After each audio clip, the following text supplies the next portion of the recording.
Во Астрорум ни гостуваат различни личности, со различен бекграунд, од различен профил, но некако хендикеп е кога не можете да ги интервјуирате луѓето од браншата, од медиумите, од конкурентските медиуми и треба да почекате да го изминат својот творечки пат, да отидат по пензија и да можете да ги седнете спроти себе. Јас имам голема чест што сега во Астрорум ќе имам можност да разговарам со наш виден документарист, режисер, кантавтор, джезер. Може да се набројуваат уште многу титули и она што е модерно денес да се каже урбан лик, кој што може да ни сведочи за она Скопје, во кое што се раѓа видните бендови, кога малата беа конкуренти и секој се бореше да достигне некоја вредност и да биде поглавен од оној другиот. Во сакувам добре дојде на господин Алјоша Симјановски. Благодарам. Добро дошол. Фино вашата ценета емисија и со ценети од водител. Драго ми е што сум овде. Ви благодарам. Вашиот работен век се врзува со македонската радио телевизија, меѓутоа овој тип на емисии дозволува да ве прашам кога се сеќавате најрано, најдалеку од вашето детство, вашата младост, кога го споменав името кај некои луѓе ми рекаа да, тој е од оние универзалците, оние што живеа околу универзална сала, има водњанци, има новомалци, вие сте универзалци. Како беше да се живее околу универзална сала? Конкретно, јас сум роден на Водно, одека кај она што не карши оној дел што е кај амбулантата тука, Шарски одред, така се вика мојата улица, иначе првата преселба ни е кај 9 мај кај Бран, што се вика, втората после е до кај Универзална и третата ве сега кај Песталоци, така да у тој дел гравитирам. Да, иначе да. Тоа е како беше, тој дел е како што бил некогаш, сега исто пак е симпатичен и убав е за живење. Си го сакаме малото, си го сакаме оној простор каде што сме пораснале, каде што сме се родиле. Мислам дека е универзална е сала е направена после земјотрес, да, и тоа е врзано сигурно со некои наши фасцинации, интереси за ентертејнмент, за ова, за тој дел за таа од дејноста. Така да што знам, универзална. Значи, од универзална сум и универзален, да. Да, и вие сте универзален, разнороден во творештвото. Кажете ми, колку бевте свесни во детството што ќе бидете денес? Секогаш ве интересираше радиото, телевизијата, музиката? Наискрено ќе ви кажам точно дека она у осмолетка, што се она пред осмо, не сигурно, не сакам да бидам атомски инженер. Прво не знам дали тоа некоја по идентификација атомски, демек ќе бидам силен како бомба атомска. Подоцна, што знам, некој така градира некои работи, да, кон медиумите можам од најраното детство се сетам првата моја изведба и ги памтам и стиховите, точно тоа беше Радио Скопје, доаѓаше у моето школа 29 ноември денеска се вика Чернодрински, има праја снимања, јас рецитирав авионче бело крило, ти високо многу леташ, дали мене би ме зело над родина да ме шеташ. Тоа беше моето дебина на радио, сигурно пред едно 60 години. Така да, тој интерес кон медиумите, па потоа имаше некои обиди за у радиодрамата, некои аудиции, кај што знам негде. Па така се измеша, после друг, па музика, па тие работи. И така да, подоцна пред телевизија, всушност морам да го напоменам, пошто гледам актуелен денови Мице Михаил Бошковски. Работев DJ Мице? Да, DJ работев за него некој пишуев некој, он имаше една емисија на радио Добар ден, среќен ден и пишуев некој кратки анекдотски некој не знам како да радиски некој овако као текст, така да он ги вржуваше со неговата емисија. Тоа е мојот пред медиумски пред запослување, што викаме служба државна и вера православна. После имале обиди, значи, и реализации. Да, ова, значи, рековме ова. Второ, мислам, ја бев и член на Академскиот киноклуб. Има еднаш, знам, добивме камера, пробав и да направам филм, мислам, го чував филмот до пред некоја година, го однесов се у документација у МРТ. Тоа е некој, овако се вика автобуска станица, некој мој обид, знаеш, она фасцинација од филмскиот овакво, филмскиот жанр, филмскиот израз.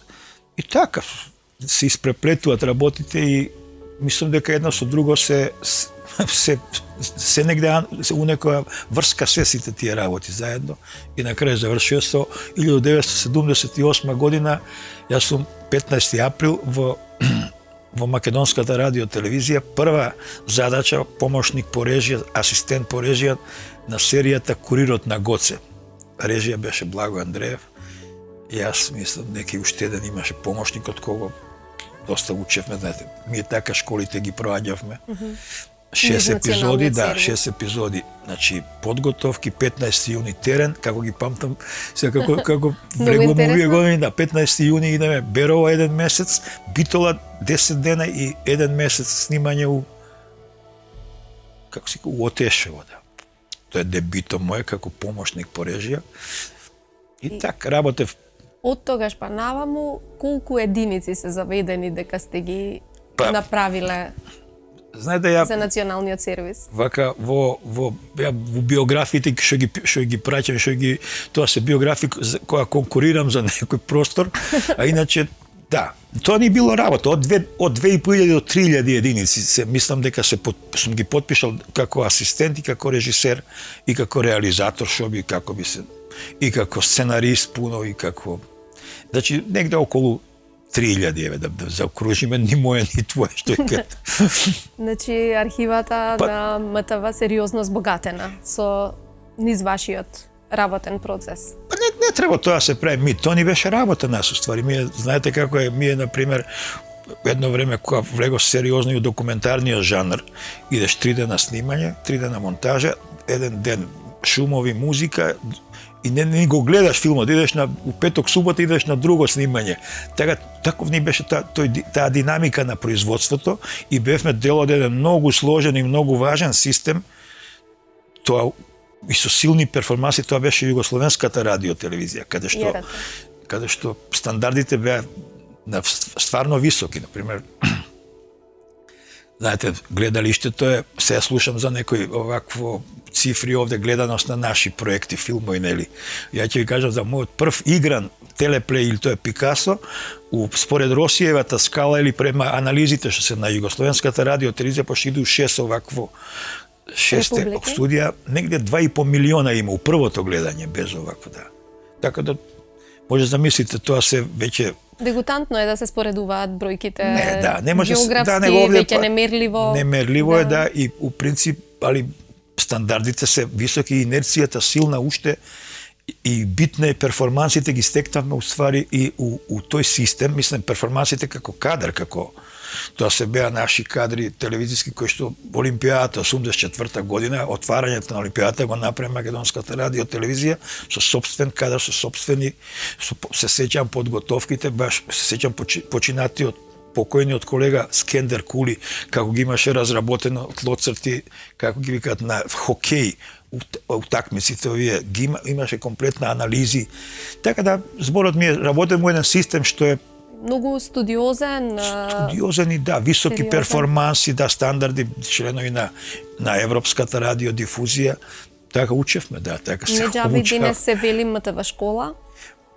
Па, добро, сега тоа е вториот дел, веќе тоа да, таа инерција, значи, создаде многу луѓе, мислам, драги луѓе и овде гледам и нивните овакво во екипите кои што работите, И беше тоа да, школа малку патетично. Тоа е нормален процес, да, од големиот систем, па после се расчленува и се прават помали продукциски единици, се охрабруваат луѓето, се демократизира медиумот затоа што техниката веќе е достапна и се силно е достапна, да не речем поевтината, скапа и сега, али луѓе пуно се обучија и се охрабрија да работат сопствени проекти.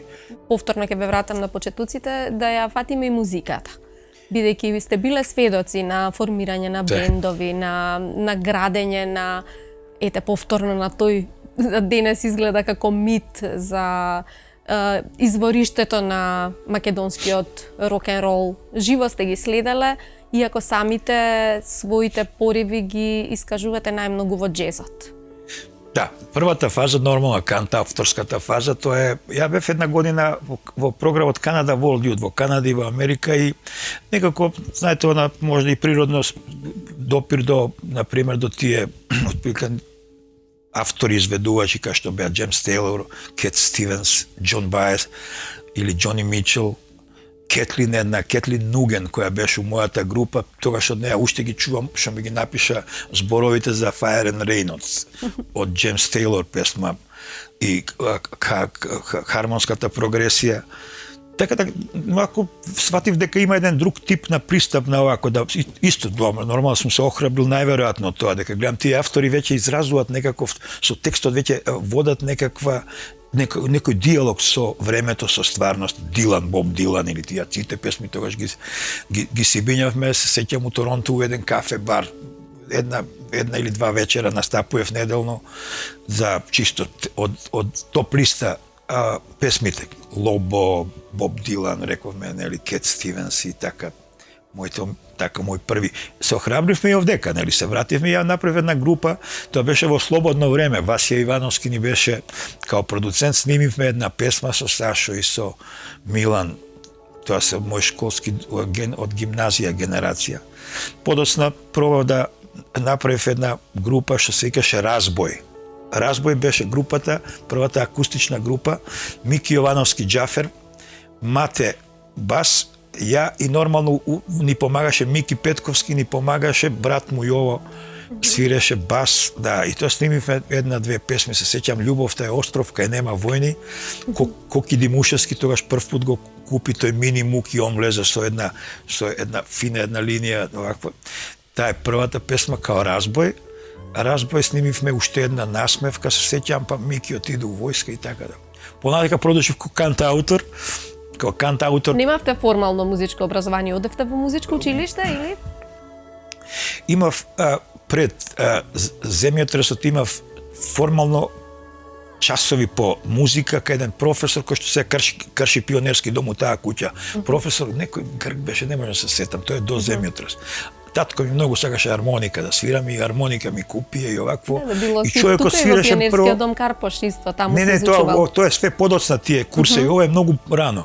И човеков прво ме носе да види дали има детево дали има слух. Ако го слушам како свири со левава рака на басовите свири, малку се стапи, се фали у принцип открија него констатираа дека имаме да почна да учат. Ама тогаш искочија Битлс и они удри земјотрес и среќа, знаеш, пошто кој сака да свири армоника, сите сакаат гитари, електрични. Вие ја свртевте армониката и почнавте на клавиатурата хоризонтално. И вториот инструмент што ме купи баш во Советскиот сојуз, тогаш одевме 2-3 пати ми на една електрична гитара со 7 жици. И се уклучува радио, така да тогаш али среќа.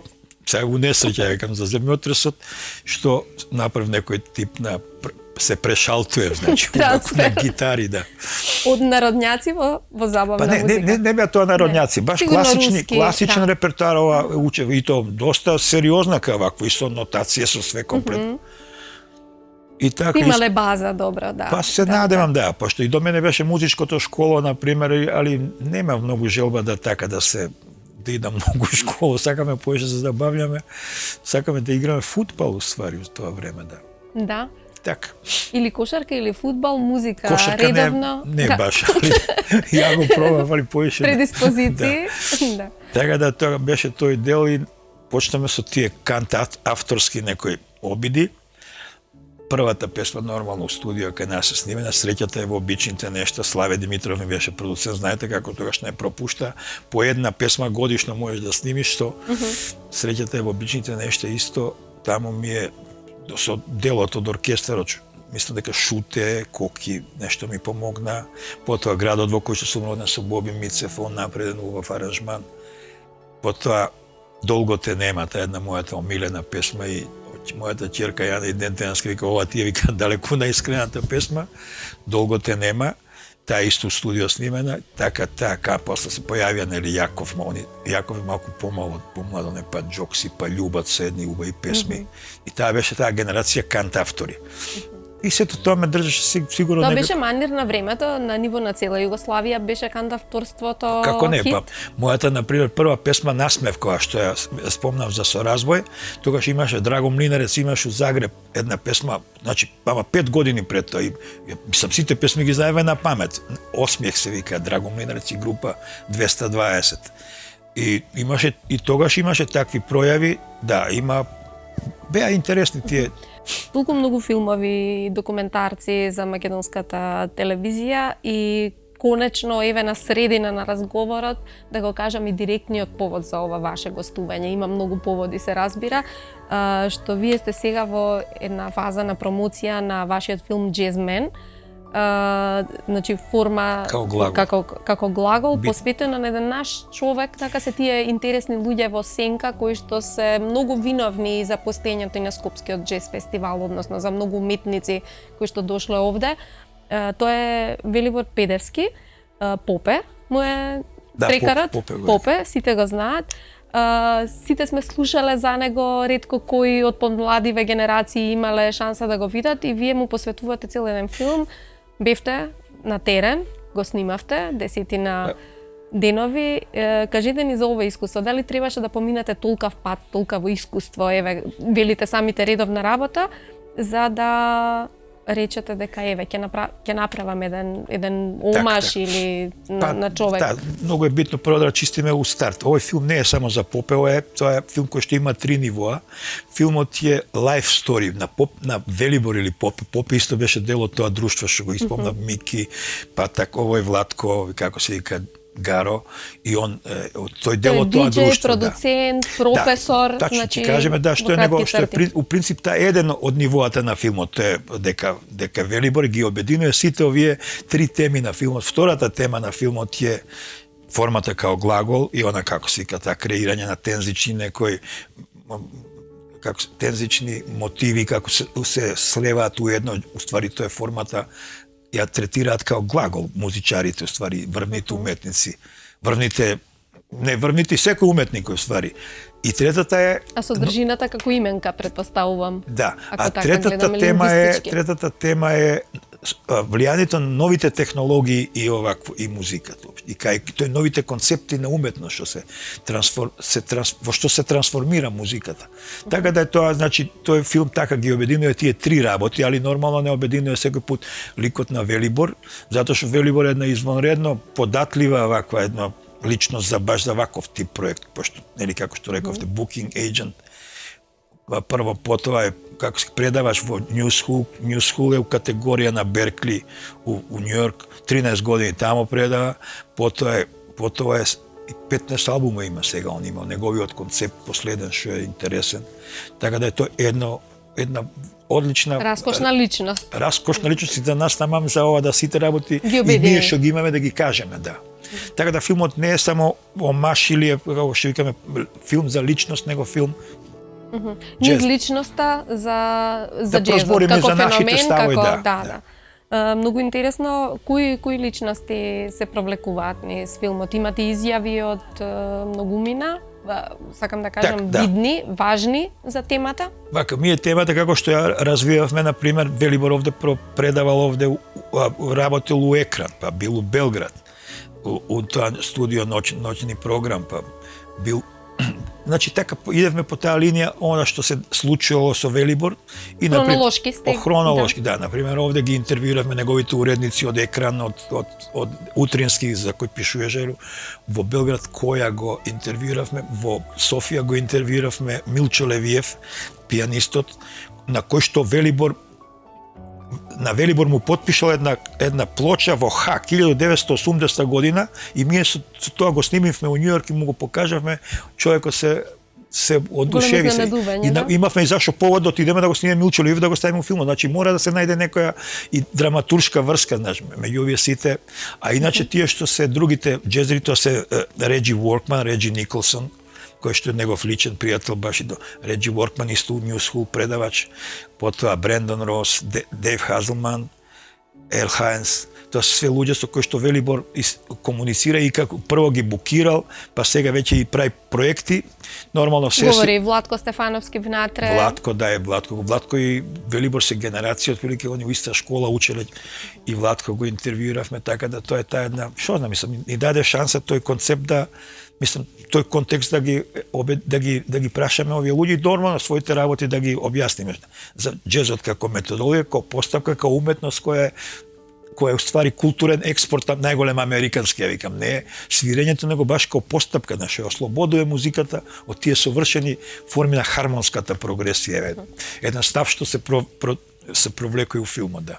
Вие што очекувате од филмот? Да допре до кого? Наменете за да биде запознаена македонската јавност со темите кои што ве окупираат, со Велибор, со... Сега да бидеме вака искрен, никој пат кога правам филм, ја не, очекувањата не се за некоја јавност или за прво, ја знаете како викам? Да си бидете доследни на идејата и желбата? Желбата и прво викам да го покажеме филмот, да го видат луѓе и ова што го збориме, да прозвучи и да не се срамиме, викам. Зашто знаеш како е кај нас, ќе земат филм €1.000.000 ќе потрошат на премиера и констатираат дека не чини филмот. Или не е испало, нема не е испало. Али овде ова е скромен буџет, скромен овакво и прајање, сега да бидеме искрени, прајање за поширока и регионална и поширока публика. Сакаме еден од како презентациите да биде у Линколн центар у Њујорк, они имаат еден фан синема што го викаат. Па сега и тоа разговараме, еден направивме у Софија, нели, реков една у Пловдив, бевме една на Манаки, бевме у спешал скрининг, да, заедно со Хони Лент не поведи. Прекрасно. Така ќе биде тој филм, да, ќе биде за што знам, мислам, очекувам да комуницира, ништо не ветувам поише и само викам да не се срамиме. Да, за фестивалски живот и за... Па, знаете, фестивалскиот живот, да, треба да се, мислам дека правено, да, отприлика за такви некои по арт некој нивоа, знаете, и за одбрана публика, да, мислам, софистицирана и стручна. Може да го погледа и секој филм, затоа што знам, според мене приказната е многу логична. Велибор, еден човек кој што у Њујорк има стандардите, проблеми на сите што дошли у Њујорк, што сонуват, го живеат својот сон, ствари, да. Имате, се изразувате во различни медиуми, не е само музиката, не е само филмскиот, телевизискиот јазик. Пред мене имам две ваши изданија, Хиперживот, што би значело, така си го чувствувате вашиот животен пат. И ова никогаш не ми стана јасно зашто Мерил Стрип во Скопје. Ова што е Хиперживот, тоа е издавачот е Зојдер, тој мислам и продуцент на филмот е Зојдер продукција и Љубец, исто, тој кантавтор, еден наш познат. Исто извршен продуцент на филмот, треба да спомнеме и нашиот монтажер и извршен Горан Цветковиќ, исто е така умешан у све ова.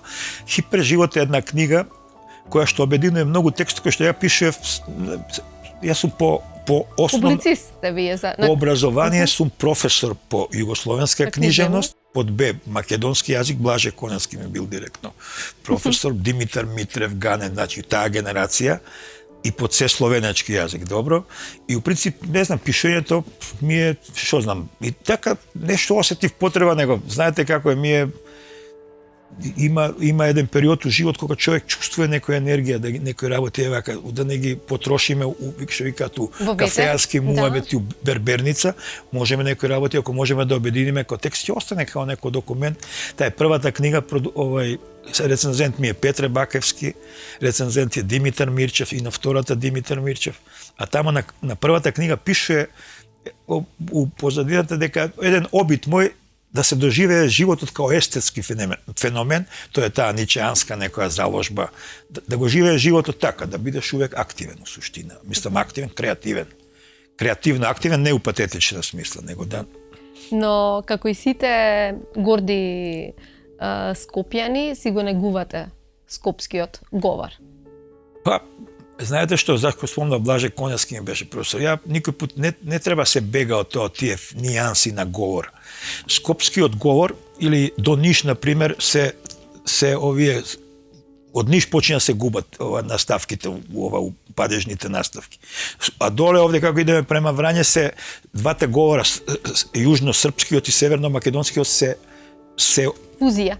Па да, и тие паралелно и си дека влијаат, јазикот е жива материја и нормално ми е на пример или Ниш каде одакle си бре из Ниш, а у Скопје збориш уште рука ова што збориме, така да тоа е отприлика нијанса што е богатство на еден јазик, да диалектологија ми предаш. Не, ова повеќе зборувам како знак на распознавање, како гордост, како беч си го носите тој скопскиот, зашто не сте единствен. Па видите ја многу успешни личности зборат, да, си зборуваат Па, добро, скопски и се гордеат. Нели, јазикот е нашата татковина, ма јазикот и нашиот градски некој овако сензибилитет што го градиме, што сме го живееле, така да не треба се бега од тоа, нормално треба да некои стандарди што се да се внимава, како што пишаниот говор.